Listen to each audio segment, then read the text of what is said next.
cities that we've worked in, it's ceasefire, focused deterrence. I focus deterrence. I happen to like gun violence reduction strategy, but the focus is specifically on reducing gun violence, and so it's a very specific goal, and therefore the set of strategies or activities or programs are specifically designed to reduce gun violence in the near term. There's four primary components of the strategy. One is data-driven identification of the people who are at the very highest risk of gun violence. Despite kind of popular opinion, there's only a small handful of people who are involved in gun violence in any particular city.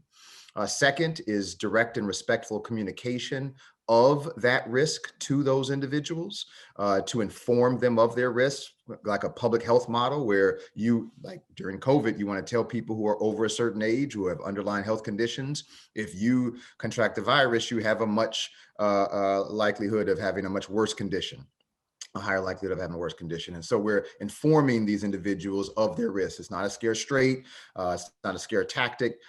It is direct and respectful information.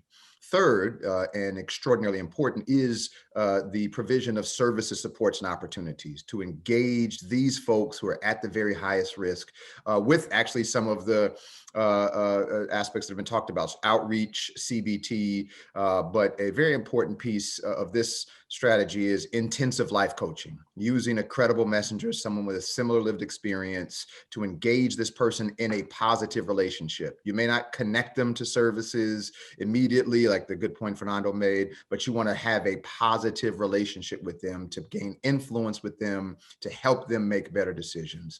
And last, and as a last resort, is focused enforcement, that if folks who have been offered opportunity and informed of their high risk continue to engage in gun violence, not take the services. It's not the carrot and stick that people falsely say it is.